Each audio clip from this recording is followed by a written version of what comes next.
हाय hello everyone. So IDFC first bank, इस पे आज हम डिस्कशन करेंगे। रिजल्ट एनालिसिस इस बैंक का हमने ऑलरेडी कवर कर लिया है। अच्छे रिजल्ट थे इनके। ओवरऑल प्रॉफिटेबिलिटी में आपने देखा होगा फोर्थ क्वार्टर में थोड़ा सा डिप आया था बैंक के, बिकॉज ऑपरेटिंग एक्सपेंसेस इनके बढ़ गए थे, थोड़ा बहुत इन्होंने प्रोविजनिंग बढ़ाई थी, जिसकी वजह से पैट का नंबर इतने इतने अच्छे से ग्रो नहीं हुआ था। बट ओवरऑल अगर आप पूरे FY24 का नंबर देखोगे तो काफी अच्छा पूरा FY24 रहा था इस बैंक के लिए। बैंक की एसेट क्वालिटी कंसिस्टेंटली हर एक क्वार्टर में इंप्रूव हुई, आरओई का नंबर इंप्रूव हुआ, मार्जिन ऑलमोस्ट सस्टेन थे इस बैंक के। सो ओवरऑल परफॉर्मेंस अच्छी थी। नाउ अब कॉन कॉल में हमें पता चलेगा कि FY25 के लिए बैंक क्या टारगेट कर रहा है एंड अगले 2-3 साल के लिए क्या आउटलुक है इस बैंक का। सो फर्स्ट ऑफ ऑल इनका फोकस वही इकोनॉमी के ऊपर है। सो बैंक का कहना है कि इंडिया की इकोनॉमी अगर आप देखोगे तो एक्सपेक्टेड है कि अगले 7 से 8 साल के अंदर $7 ट्रिलियन की इकोनॉमी हो जाएगी हमारी बाय 2030-2031। एंड इसमें सबसे बड़ा एडवांटेज किसको है? कंजम्पशन सेक्टर को, बिकॉज 66% जो है हमारी इकोनॉमी का वो कंजम्पशन से आता है। एंड कंजम्पशन में अगर आप टोटल क्रेडिट देखोगे आज के टाइम पे इंडिया में, सो आज के टाइम पे तो वो सिर्फ $2 ट्रिलियन के आसपास है। बट बैंक का कहना है कि अगले 10 साल में ये $6 ट्रिलियन तक जा सकता है। एंड इस ग्रोथ को जो मेन सेगमेंट्स हैं, जो मेन सेक्टर्स हैं जो इस ग्रोथ को ड्राइव करेंगे, वो कौन से हैं? रिटेल, आपका एसएमई, माइक्रो एंटरप्राइजेस, एग्री। सो ये सारे सेगमेंट्स हैं जहां से ये $2 ट्रिलियन से $6 ट्रिलियन की ग्रोथ आएगी। और बैंक का कहना है कि इसमें वो बैंक्स जिसमें जिन बैंक्स का इन सारे सेगमेंट्स के ऊपर फोकस है, उनके पास एक बहुत अच्छा अपॉर्चुनिटी है। सो आईडीएफसी फर्स्ट बैंक का अगर आप टोटल लोन बुक पोर्टफोलियो देखोगे तो इंक्रीमेंटल जो ये बैंक लोन देता है वो इन्हीं सारे सेगमेंट्स में देता है, रिटेल में, एसएमई में, माइक्रो एंटरप्राइजेस में, रूरल इंडिया में। सो इंक्रीमेंटल लोन बुक इस बैंक का इन्हीं सारे सेगमेंट्स में। दैट्स वाई बैंक का मानना है कि एक बहुत अच्छी ग्रोथ अपॉर्चुनिटी है अगले 10 साल के लिए इनके पास में। प्लस बैंक का कहना है कि अपॉर्चुनिटी तो है, बट ऑब्वियसली इसका मतलब ये नहीं है कि हर एक प्लेयर ग्रो होगा, बिकॉज हर एक सेक्टर में ये चीज अप्लाई होती है कि सेक्टर की ग्रोथ अपॉर्चुनिटी तो हर एक इंडस्ट्री के पास होती है, बट इसका मतलब ये नहीं है कि उसमें सारे प्लेयर्स ही सेम रेट से ग्रो करेंगे। कुछ प्लेयर्स होते हैं जो आपको दिखते हैं कि 5-10 साल में एक स्मॉल कैप, एक मिड कैप कंपनी, एक बहुत बड़ी साइज की कंपनी निकल के आती है। सो उसके लिए क्या चीज डिपेंड करती है? एग्जीक्यूशन कैपेबिलिटी, कि उस कंपनी के पास, उस बिजनेस के पास में वो एग्जीक्यूट करने की वो कैपेबिलिटी होनी चाहिए, वो फंडामेंटल्स होने चाहिए जो जो उनको उस ग्रोथ में पार्टिसिपेट करने पे एक बहुत बड़ा एडवांटेज प्रोवाइड करेंगे। सो बैंक का कहना है कि आज के टाइम पे अगर आप देखोगे तो किसी भी बैंक को अगर इतनी बड़ी ग्रोथ अपॉर्चुनिटी में पार्टिसिपेट करना है तो जो उनको सबसे पहली चीज चाहिए वो है डिपॉजिट्स।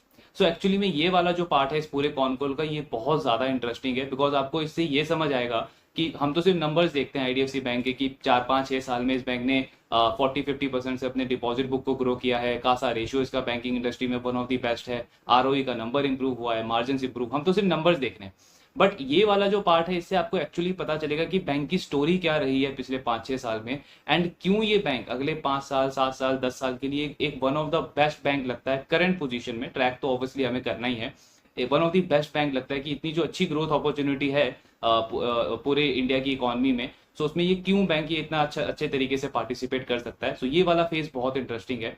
इसमें बैंक क्या कह रहा है कि किसी भी बैंक को सबसे इंपॉर्टेंट चीज जो चाहिए वो है डिपॉजिट्स।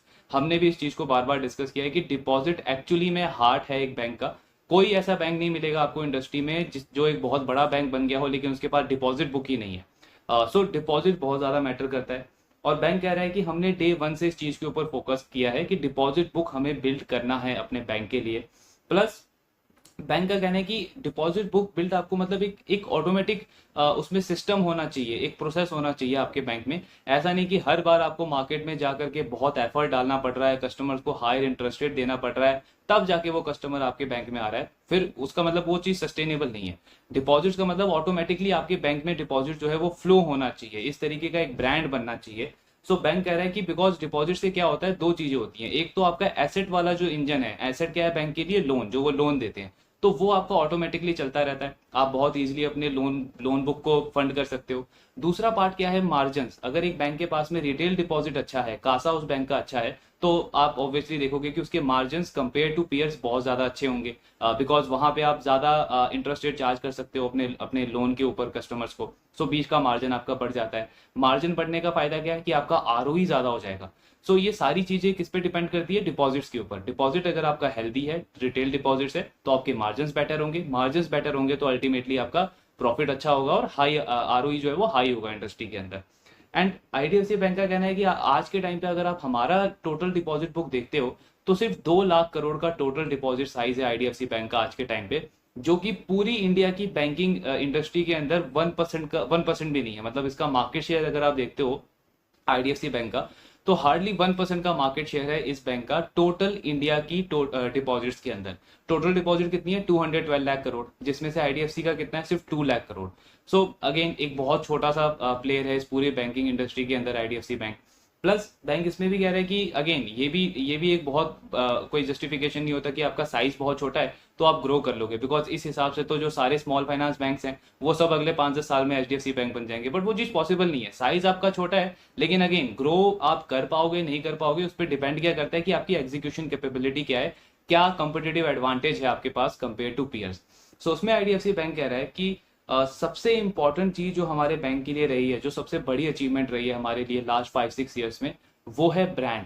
सो आईडीएफसी का जो ब्रांड है आज के टाइम पे वो इनको बहुत बड़ा एडवांटेज देता है कि जो कस्टमर्स के डिपॉजिट हैं वो ऑटोमेटिकली फ्लो होते हैं इस बैंक के लिए। अब इन्हें उस तरीके का हाई इंटरेस्ट रेट नहीं देना पड़ता, ऑफर नहीं करना पड़ता कस्टमर्स को अपने बैंक में डिपॉजिट अकाउंट ओपन करवाने के लिए। तो इनका कहना है कि ब्रांड बहुत ज्यादा इंपॉर्टेंट करता है, एंड एक्चुअली बैंकिंग में और आप इसको हेल्थ केयर में भी ऐड कर सकते हो। ये दो ऐसी इंडस्ट्री है, हेल्थ एंड वेल्थ। यहाँ पे इंडिया में अगर आप देखोगे तो कस्टमर्स यूजली ब्रांड को ज्यादा प्रेफर करते हैं, ट्रस्ट को ज्यादा प्रेफर करते हैं। हाँ, शॉर्ट टर्म में आप देखोगे कोई एक नया प्लेयर आया जिसने इंटरेस्ट रेट बहुत ज्यादा दे दिया, या फिर हेल्थ केयर में किसी ने बहुत ज्यादा डिस्काउंट दे दिया, तो वो कस्टमर गेन कर सकता है।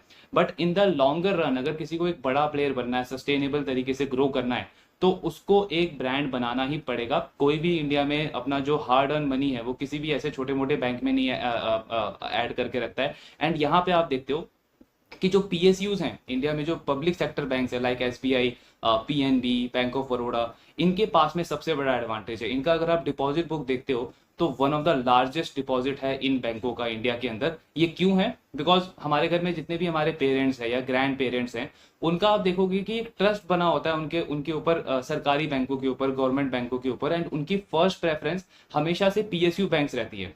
वो कभी भी, आज के टाइम पे भी इनफैक्ट आप बहुत सारे ऐसे लोगों को देखोगे जो जो ग्रैंड पेरेंट्स वगैरह हैं आपके, जो प्राइवेट बैंक्स में कंफर्टेबल नहीं है डील करने के लिए। उन्हें पता है कि पीएसयू बैंक्स की सर्विस अच्छी नहीं है compare to private banks, but still वो अपना अकाउंट, अपना डिपॉजिट जो है वो पीएसयू बैंक में ही रखेंगे। क्यों? बिकॉज वहां पे ट्रस्ट बना हुआ है।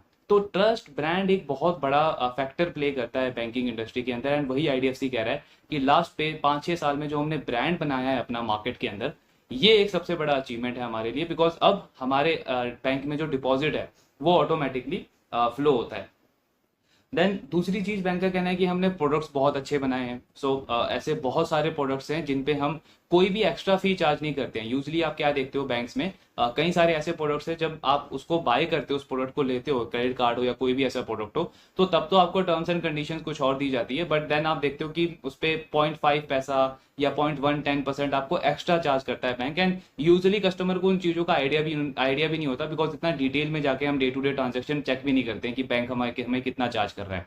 सो आईडीएफसी क्या कह रहा है कि हम इस तरीके की कोई भी चीजें नहीं करते हैं। हमने जो भी अपना फी इनकम गेन किया है पिछले कुछ सालों में वो बिल्कुल ट्रांसपेरेंट होके किया है। हमने कभी भी ऐसा नहीं किया कि पहले हम कस्टमर को 2 रुपए चार्ज कर रहे हैं, अब हम किसी चीज के ऊपर 2.5 रुपए या 3 रुपए चार्ज कर रहे हैं। उस तरीके के प्रैक्टिसेस नहीं किए, एंड सस्टेनेबल तरीके से हमने इस बैंक को ग्रो किया है, जिससे क्या हुआ कि कस्टमर का और ज्यादा ट्रस्ट बनता है हमारे ऊपर।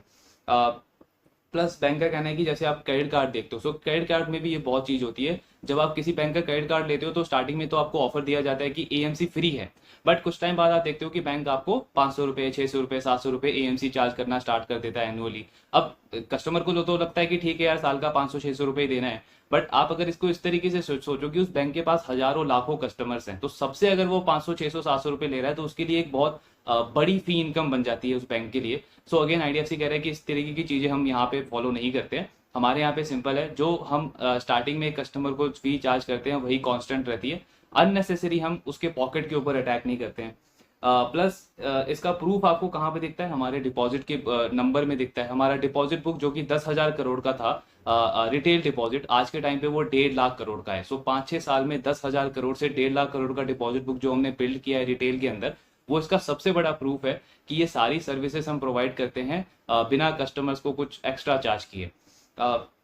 देन अगले 5 साल में बैंक बहुत ज्यादा ऑप्टिमिस्टिक है अपने डिपॉजिट की ग्रोथ को लेकर के। सो इसके पीछे एक बहुत इंटरेस्टिंग रीजन दिया है इन्होंने, आपको पूरा बैंकिंग का डिपॉजिट का खेल समझ में आएगा। सो बैंक का कहना है कि इंडिया में अगर आप जो बड़े बड़े बैंक्स को देखते हो, लाइक एसबीआई हो गया, एचडीएफसी हो गया, या और भी जो दो बड़े बड़े बैंक्स हैं जिनका डिपॉजिट का साइज 20 लाख करोड़, 30 लाख करोड़, 40-45 लाख करोड़ के आसपास का टोटल डिपॉजिट बेस है, तो इनके पास में सबसे बड़ा एडवांटेज क्या होता है? जैसे आप देख रहे हो आज के टाइम पे क्या चल रहा है बैंकिंग में, पिछले 1-1.5 साल से लिक्विडिटी की प्रॉब्लम चल रही है। सारे बैंक्स को प्रॉब्लम आ रहा है मार्केट से डिपॉजिट बुक को लाने के लिए।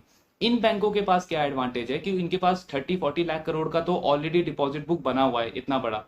अब इनके पास एक कस्टमर सेगमेंट है ईटीबी। ईटीबी क्या होता है? Existing to bank customer.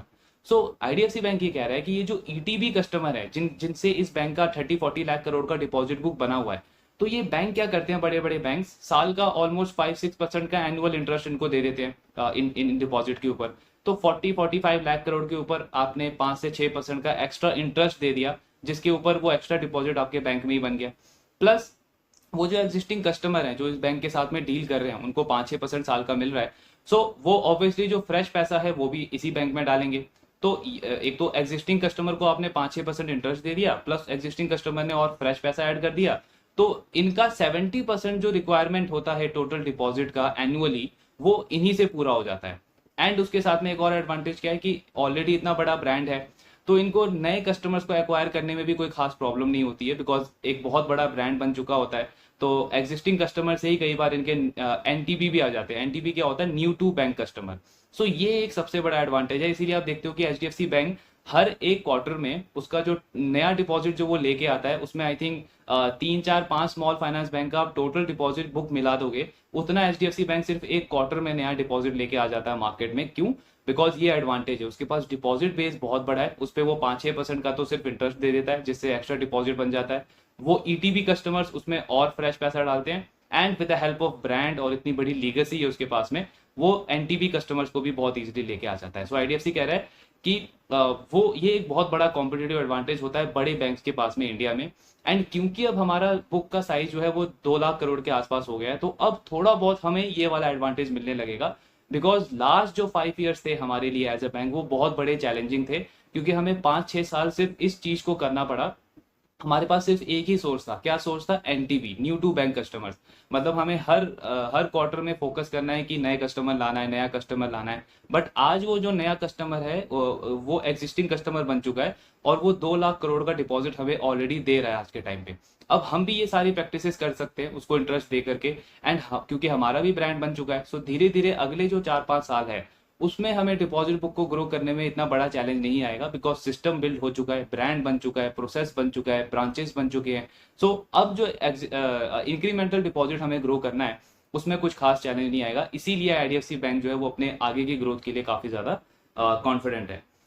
Then bank का कहना है कि इसके अलावा अगर आप देखोगे तो जो हमने डिपॉजिट बुक का टारगेट दिया है 6 लाख करोड़ का हमें डिपॉजिट बुक लेके जाना है, वो हमें बहुत ज्यादा कुछ कुछ ज्यादा चैलेंजिंग लगता नहीं है। एंड उसके लिए हमें कोई एक्स्ट्रा इंटरेस्ट देने की जरूरत नहीं है। मतलब ऐसे नहीं है कि दोबारा से हमें जाके कोई एक्स्ट्रा इंटरेस्ट ऑफर करने की जरूरत है, सारी चीजें पहले बिल्ड हो चुकी है। इनफैक्ट हम इतने ज्यादा कॉन्फिडेंट है कि हम यहाँ से अपने इंटरेस्ट रेट को कम भी कर देंगे, तो भी हम 6 लाख करोड़ का जो डिपॉजिट हमने टारगेट किया है अगले 4-5 साल के लिए, वो बहुत ईजिली अचीव कर लेंगे।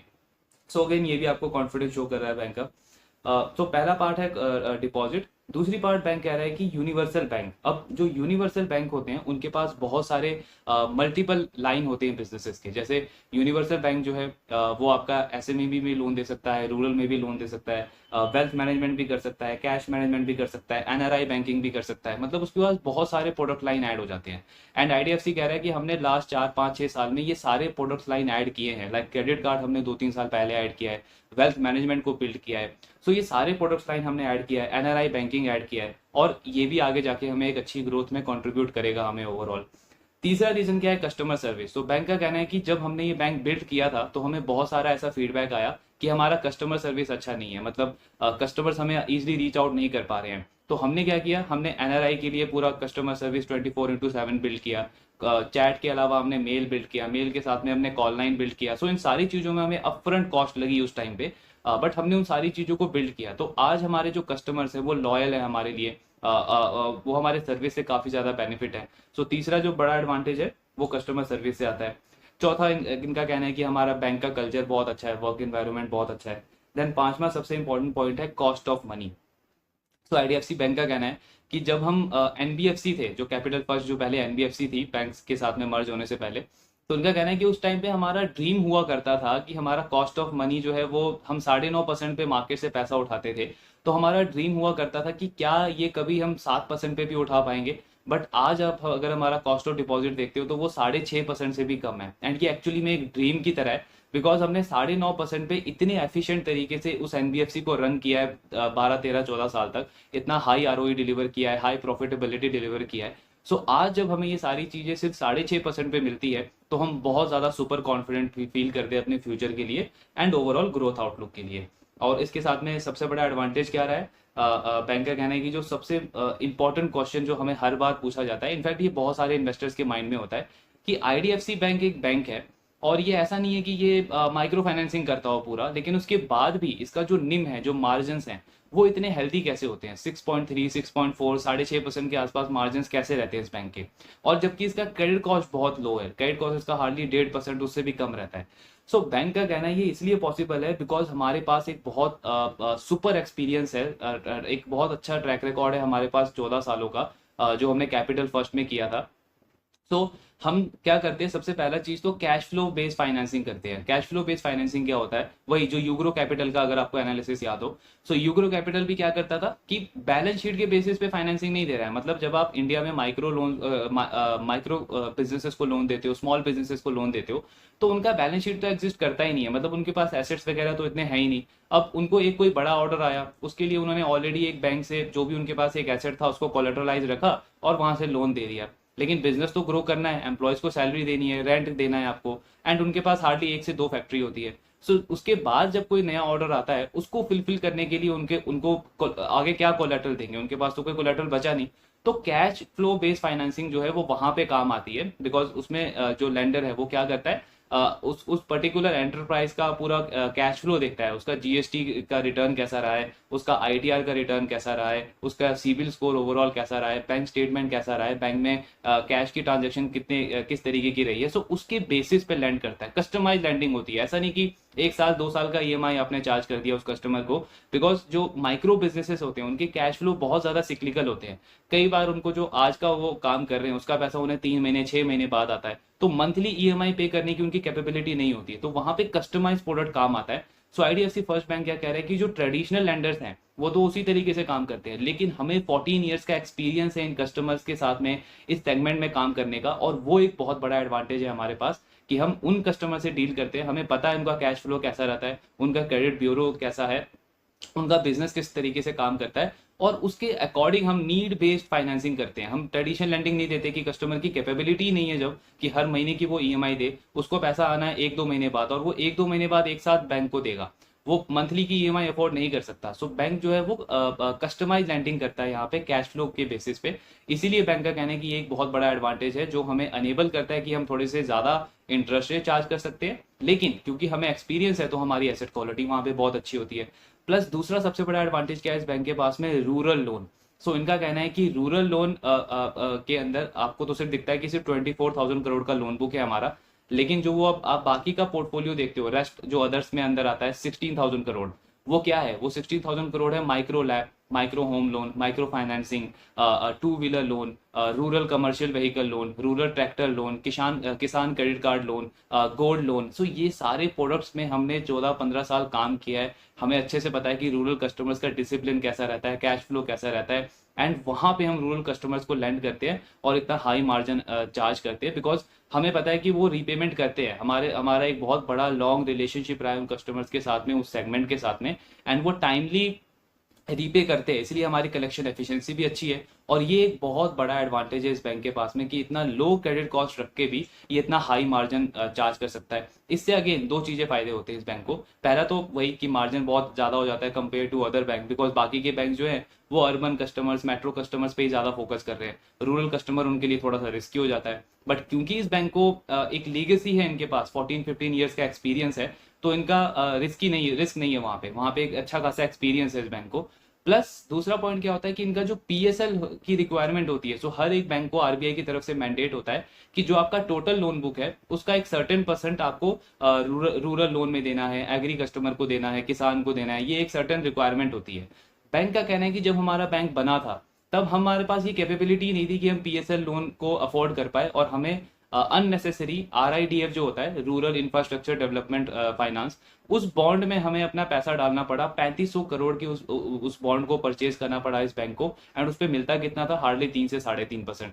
सो वो चीज थी जो इनके निम को भी ड्रैग करती थी, इनके इनके प्रॉफिटेबिलिटी को ड्रैग करती थी, आरओई को ड्रैग करती थी। एंड बैंक कह रहा है कि क्योंकि अब हमारी रूरल कैपेबिलिटी पुराने एक्सपीरियंस की वजह से इतनी अच्छी है, सो आज के टाइम पे हमारा जो पीएसएल का रिक्वायरमेंट है वो बहुत इजीली पूरा हो जाता है। प्लस जो एक्स्ट्रा पीएसएल होता है हम वो मार्केट में बेचते हैं एंड वहां से प्रॉफिट भी अर्न करते हैं। सो ये दो एडवांटेज मिलता है इस बैंक को, बिकॉज उनको एक अच्छा खासा एक्सपीरियंस है लास्ट का। देन तीसरा बेनिफिट अगेन वही एसेट क्वालिटी की, ग्रॉस एनपीए सिर्फ 2% और नेट एनपीए सिर्फ 1.5% के आसपास बैंक मेंटेन कर पाता है रूरल लोन देकर भी।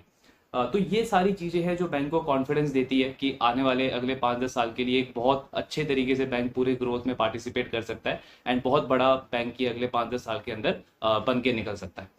देन बैंक का कहना है कि इस साल इन्होंने ऑलमोस्ट 135 नए ब्रांचेस ऐड किए हैं, तो टोटल ब्रांचेस इनके लगभग 944 हो गए हैं। इसके बाद incremental credit to deposit ratio bank का सिर्फ 76% है, मतलब जो फ्रेश लोन ये दे रहे हैं उसके कंपैरिजन में डिपॉजिट बहुत ज्यादा है इस बैंक के पास में। सो ये भी एक बहुत अच्छा केस है। प्लस बैंक कह रहा है कि कॉस्ट ऑफ फंड अगर आप देखते हो तो हमारा 6.43% के आसपास है, मतलब वो भी स्टेबल है। पहले यही एनबीएफसी जो है वो 9.5% पे पैसा उठाती थी मार्केट से, तो अगेन उसका एडवांटेज मिलता है बैंक को। इंफ्रा बुक ये लगातार अपना कम कर रहे हैं, जो पुराना इंफ्रा बुक आया था आईडीएफसी से, सो आज के टाइम पे सिर्फ वो 1.5% रह गया है टोटल लोन बुक का, 2800 करोड़ के आसपास है। नया बिजनेस जो है इनका क्रेडिट कार्ड का, जो कुछ टाइम पहले इन्होंने स्टार्ट किया, वो काफी अच्छा चल रहा है। ऑलमोस्ट 2.5 मिलियन इन्होंने नए क्रेडिट कार्ड इशू किए हैं अभी तक, जिसका टोटल बुक कितना है, 5500 करोड़ के आसपास, और उसमें स्पेंडिंग कितने से बढ़ी है, 58% से। तो मतलब ये वाला प्रोडक्ट भी काफी अच्छा चल रहा है बैंक का। एसेट क्वालिटी तो ऑब्वियसली इनकी इंप्रूव हुई है। SMA 1 एंड SMA 2 क्या होता है ये, कि कितने कस्टमर्स हैं जिन्होंने एक या दो ईएमआई अपनी मिस की है, सो ये नंबर भी इस बैंक का सिर्फ 0.85% है। अगेन एक बहुत अच्छा इंडिकेटर है कि बैंक का आगे का फ्यूचर का जो एनपीए है वो इतना ज्यादा बढ़ने नहीं वाला। कलेक्शन एफिशिएंसी बैंक की ओवरऑल काफी अच्छी है। देन बैंक का कहना है कि जो मेन इनकम है हमारी, नेट इंटरेस्ट इनकम, वो 30% से ग्रो हुई है इस साल में। एंड इसके अलावा अगर आप हमारा कोर ऑपरेटिंग प्रॉफिट देखोगे, कोर ऑपरेटिंग प्रॉफिट क्या होता है बैंक का, net interest income, other income मतलब आपने जो भी म्यूचुअल फंड बेचा, इंश्योरेंस वगैरह बेचा, फी इनकम चार्ज किया, वो अदर इनकम हो गया, प्लस कर दिया माइनस ऑपरेटिंग एक्सपेंसेस। इसमें से बेसिकली हम ट्रेजरी का जो इनकम आता है उसको माइनस कर देते हैं, because treasury income obviously main part नहीं है एक बैंक का। बैंक का मेन काम कहाँ से आता है, लोन दे करके, और जो बाकी के क्रॉस सेल करता है बैंक, वहां से उसका मेन इनकम आता है। सो बैंक का कहना है कि अगर आप हमारा सिर्फ कोर ऑपरेटिंग प्रॉफिट देखोगे तो वो लास्ट ईयर के कंपैरिजन में 28% से ग्रो हुआ है। तो ये जस्ट आपको शो करता है कि बैंक ऑपरेशनली कितना अच्छा कर रहा है, कितने अच्छे से ग्रो कर रहा है, एंड मार्जिन वगैरह कितने अच्छे से इन्होंने ओवर द ईयर्स मेंटेन किया है। ओपेक्स इनका हाई था, हमने रिजल्ट में भी डिस्कस किया था, 33% से इनके ऑपरेटिंग एक्सपेंस बढ़े हैं इस साल में। सो इसमें बैंक का कहना है कि दो वजह है, एक तो क्योंकि वॉल्यूम अच्छा था तो हमने ब्रांचेस ज्यादा ऐड किए, एम्प्लॉयज भी ज्यादा ऐड किए, तो इस वजह से ओवरऑल एक्सपेंसेस हमारे ज्यादा रहे। क्रेडिट कॉस्ट इस बैंक का सुपर्ब है, आई मीन 1.32% का क्रेडिट कॉस्ट रहा है इस बैंक का पूरे FY24 के अंदर, और इस क्वार्टर में इनका 1.5% था। तो बैंक कह रहा है बेसिकली क्रेडिट कॉस्ट अब आगे जाके नॉर्मलाइज हो रहा है, तो हमने प्रोविजनिंग वगैरह भी थोड़ी बढ़ाई है। देन बैंक का कहना है कि जो हमारी कॉस्ट लगी है लास्ट कुछ टाइम में, जो हमने नए ब्रांचेस वगैरह ओपन किए हैं, वो अब धीरे धीरे मैच्योर होगा, ब्रेक इवन होगा, तो हमारी कॉस्ट टू इनकम इंप्रूव होगी, प्लस नया डिपॉजिट हमारा ऑटोमेटिकली फ्लो होगा, तो हमें ऑपरेटिंग लेवरेज आने वाले टाइम में आप देखोगे कि बहुत इजीली मिल रहा है। पहले दो जो क्वार्टर रहेंगे इस फाइनेंशियल ईयर के FY25 के, फर्स्ट जो पहले जो दो क्वार्टर रहेंगे उसमें इनका कॉस्ट टू इनकम फ्लैटिश रहेगा, मतलब कुछ खास इंप्रूवमेंट आपको देखने को नहीं मिलेगी। उसका रीजन क्या है, पहला रीजन तो है सैलरी, मतलब क्योंकि नया फाइनेंशियल ईयर स्टार्ट हुआ है तो बैंक अपने एम्प्लॉयज को सैलरी देगा, हाइक वगैरह मिलेगा, बोनस वगैरह मिलेगा, तो वहां तो एक्सपेंसेस बढ़ ही जाते हैं। दूसरा इसका रीजन है FLDG। सो FLDG क्या होता है, first loan default guarantee. Basically ये बैंक का एक डिजिटल लोन वाला पार्ट भी है, जिसमें ये फिनटेक कंपनीज के साथ में मिलकर लोन देते हैं। तो पहले क्या होता था कि फिनटेक कंपनीज जितने भी कस्टमर्स को लेकर के आ रही है उसमें वो सिर्फ इनकम लेती थी थोड़ा सा बैंक से, बाकी जो क्रेडिट कॉस्ट है, जो भी रिस्क है, वो बैंक को खुद को लेना पड़ता था। बट अब आरबीआई ने इसमें एक अच्छा चेंज किया एक्चुअली। अब आरबीआई ने क्या किया है कि एफएलडीजी जो फिनटेक पार्टनर है उसको भी थोड़ा सा रिस्क जो है वो अपने बुक के ऊपर लेना पड़ेगा। तो इससे लॉन्ग लॉन्ग टर्म में तो अच्छा हो गया है बैंक के लिए, बिकॉज अब जो वो फिनटेक पार्टनर नए कस्टमर्स को लेकर के आ रहा है वो थोड़ा कॉशियसली लेकर के आएगा, ऐसे ही नहीं किसी भी कस्टमर्स को वो ऑनबोर्ड करवा देगा बैंक में। तो एक तो ये चीज अच्छी हो गई है, लेकिन इसके अगेंस्ट दूसरी चीज क्या है कि अब जो फिनटेक पार्टनर है वो ऑब्वियसली इनकम भी थोड़ा सा ज्यादा लेगा। तो बैंक क्या कह रहा है कि पहले के जो 2 क्वार्टर है उसमें हमें हमारे पार्टनर्स को थोड़ा बहुत कमीशन इनकम भी देना पड़ेगा एक्स्ट्रा। इसकी वजह से आपको दिखेगा कि कॉस्ट टू इनकम ज्यादा कम नहीं हुआ है, कॉस्ट टू इनकम थोड़ा सा फ्लैट ही रहेगा पहले 2 क्वार्टर में। लेकिन थर्ड एंड फोर्थ क्वार्टर में आप देखोगे कि हमारा कॉस्ट टू इनकम धीरे धीरे इंप्रूव हो रहा है। क्यों? सबसे पहला रीजन है क्रेडिट कार्ड। क्रेडिट कार्ड हमने आज से 2-3 साल पहले स्टार्ट किया था जिसका कॉस्ट टू इनकम 250% था, उसमें वो बहुत ज्यादा लॉस मेकिंग था। देन FY24 में वो 250% से इंप्रूव होकर के 116% पे आ गया है। तो अब उसमें बहुत ज्यादा पॉसिबिलिटी है कि थर्ड या फोर्थ क्वार्टर में हम उसमें ब्रेक इवन अचीव कर लेंगे एंड क्रेडिट कार्ड वाला जो बिजनेस है हमारा वो प्रॉफिटेबल हो जाएगा। प्लस जो हमारा मेन बिजनेस है रिटेल रूरल एसएमई उसमें कॉस्ट टू इनकम 55% है और वो भी आगे जाके कम होगा।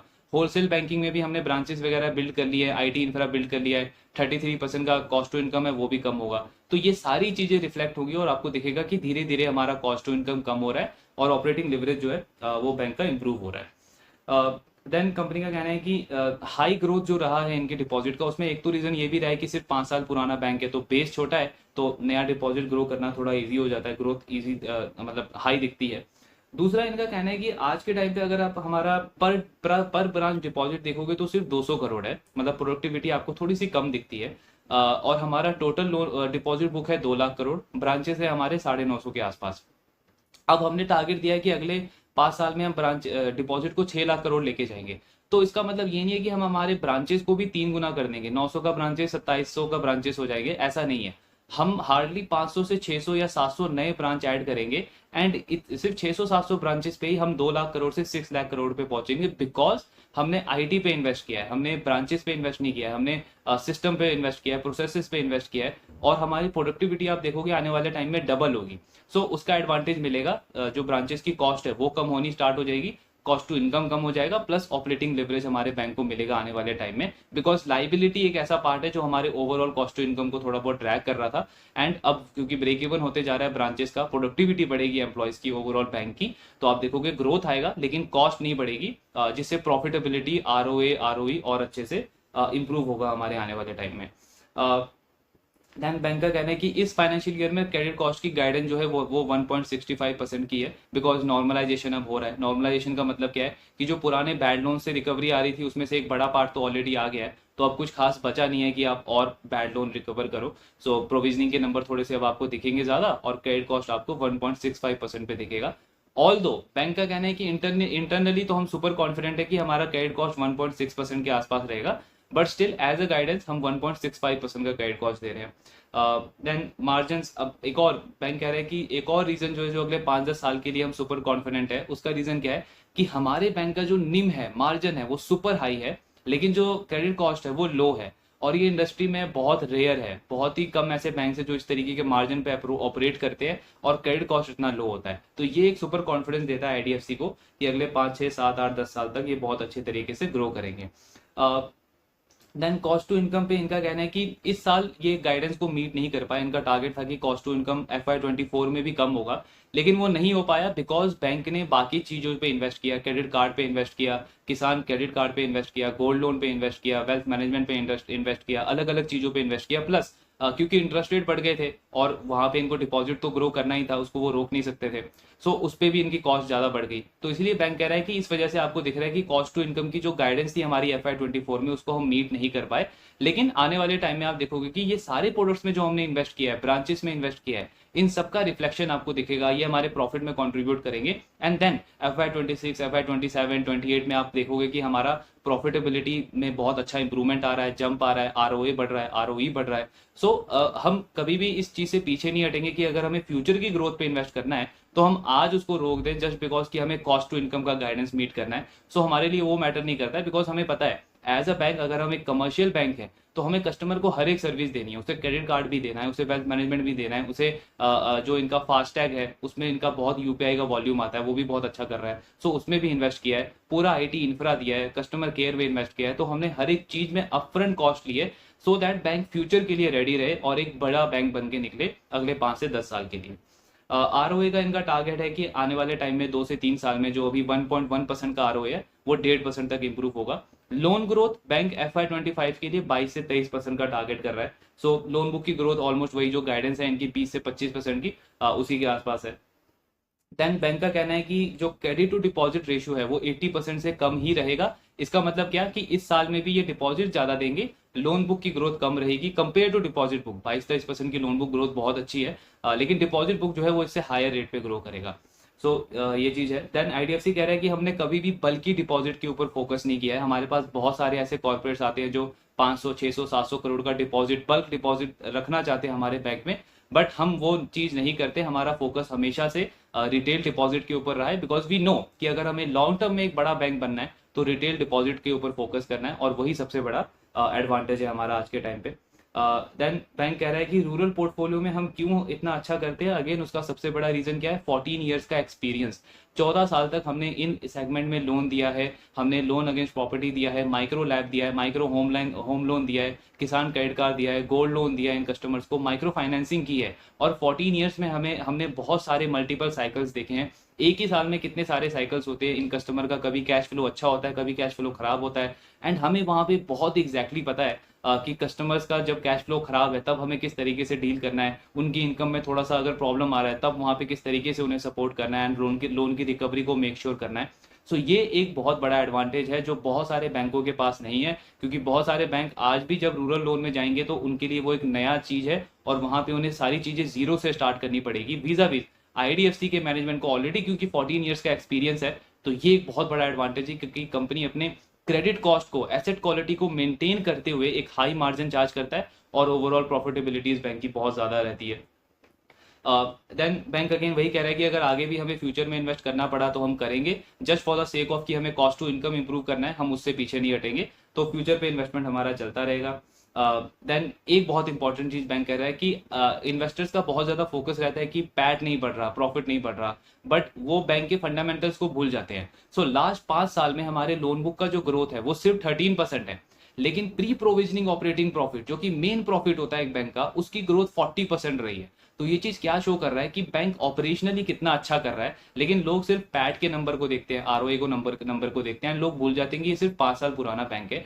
सो हमने 5 साल में जब लोन बुक की ग्रोथ को सिर्फ 13% से बढ़ाया है, प्रॉफिट ऑपरेटिंग प्रॉफिट हमारा 40% से बढ़ा है। ये क्यों बढ़ा है? बिकॉज हमारी मार्जिन अच्छे रहे, हमारी एसेट क्वालिटी अच्छी रही है, एंड क्योंकि हमारे एक्सपेंसेस हमें करने पड़े, हमें नए ब्रांचेस वगैरह डालने पड़े, नए एम्प्लॉयज की हायरिंग हुई है, तो इसलिए आपको दिखाया कि प्रॉफिट का नंबर, पैट का नंबर इतने अच्छे से ग्रो नहीं हुआ है, या आरओई का नंबर इतने अच्छे से ग्रो नहीं हुआ है। बट ये सारी इन्वेस्टमेंट फ्यूचर के लिए, और जब 1-2 साल बाद आप देखोगे कि ये सारी इन्वेस्टमेंट एक अच्छा कॉन्ट्रीब्यूशन कर रही है बैंक के पैट में, सो आप देखोगे कि आरओए का नंबर भी इंप्रूव हो रहा है, आरओई का नंबर भी इंप्रूव हो रहा है। देन बैंक का कहना है कि आज के टाइम पे हमें 2 चीजें मैनेज करनी पड़ती है, अनलाइक अदर बैंक्स। बाकी बैंकों का क्या रहता है कि डिपॉजिट बुक को बिल्ड किया और वहां से उन्होंने लोन बुक को फंड किया, लेकिन इस बैंक को क्या करना पड़ता है, डिपॉजिट बुक तो बिल्ड करना ही है क्योंकि लोन बुक की ग्रोथ को फंड करना है, पर उसके साथ में जो इनके लीगेसी बोरोइंग्स हैं जो आईडीएफसी से आए हैं उसको भी फंड करना पड़ता है। इन 2 चैलेंजेस को बैंक को फेस करना पड़ रहा है आज के टाइम पे। लेकिन बैंक क्या कह रहा है, FY27 से आप देखोगे क्योंकि लीगेसी बोरोइंग अब इनकी बहुत कम हो गई है, हार्डली 1.5% है टोटल लोन बुक का। सो बैंक कह रहा है कि अब आप देखोगे FY27 से कि लीगेसी वाली जो बोरोइंग है हमारी वो बिल्कुल खत्म हो जाएगी, और तब हमारे पास सिर्फ एक ही टास्क रहेगा, डिपॉजिट बुक को लाया और सिर्फ हमें लोन बुक को फंड करना है। सो वहां क्या होगा, वहां पे हमें ऑपरेटिंग लिवरेज मिलेगा, अगेन कॉस्ट टू इनकम फिर से आप देखोगे हमारी इंप्रूव होगी। सो ये ओवरऑल फोकस है इस बैंक का। रिजल्ट FY24 में अच्छे रहे हैं बैंक के ओवरऑल, एसेट क्वालिटी लगातार इंप्रूव हो रही है, एंड ये जो सारे फंडामेंटल्स हमने डिस्कस किए, ऑब्वियसली आपको इससे समझ आता है कि बैंकिंग इंडस्ट्री के अंदर इस टाइम पे, करंट टाइम पे एक one of the best bank लगता है आईडीएफसी फर्स्ट बैंक, जिसका आउटलुक बहुत ज्यादा स्ट्रांग है। बैंक को ऑपरेटिंग लिवरेज मिलेगा अगले 1-2 साल के अंदर, फ्यूचर के लिए बैंक इन्वेस्ट कर रहा है। हाँ, शॉर्ट टर्म में आप 1-2 क्वार्टर देखोगे जहां पे इसका थोड़ा बहुत प्रॉब्लम आ सकता है, कॉस्ट टू इनकम बढ़ सकते हैं बिकॉज अभी बैंक ग्रोइंग फेस में है। लेकिन धीरे धीरे इनका टारगेट क्या है कि हम number of branches come open करेंगे, कॉस्ट टू इनकम हमारी कम होती जाएगी बिकॉज बहुत सारे सेगमेंट जो है इनके लाइक क्रेडिट कार्ड वो प्रॉफिटेबल होता जाएगा। सो वहां से इनको ऑपरेटिंग लेवरेज मिलेगा एंड इनका जो टारगेट है कि अगले 5 साल के अंदर अपने नेट प्रॉफिट को 3 से 4 गुना करना है, सो वो बहुत इजीली अचीवेबल हो सकता है। हमें तो ट्रैक तो करना ही है हर एक क्वार्टर में, बिकॉज तभी हमें पता चलेगा कि उस डायरेक्शन में बैंक जा रहा है या नहीं, कहीं पे अंडर परफॉर्मेंस तो नहीं आ रही। बट ओवरऑल बहुत स्ट्रॉन्ग फेज में है एंड यस, बैंकिंग में one of the best interesting bet लगता है आईडीएफसी फर्स्ट बैंक। एक बहुत बड़ा बैंक बनने की तरफ एक अच्छे तरीके से प्रोग्रेस कर रहा है। बाकी ट्रैक करेंगे ओवरऑल, नेक्स्ट क्वार्टर में रिजल्ट आएगा उसको भी देखेंगे। सो ये ओवरऑल कौन कौन एनालिसिस था आईडीएफसी फर्स्ट बैंक के ऊपर। बाकी जो भी आपके डाउट्स है do let me know in the comment box. Thank you very much.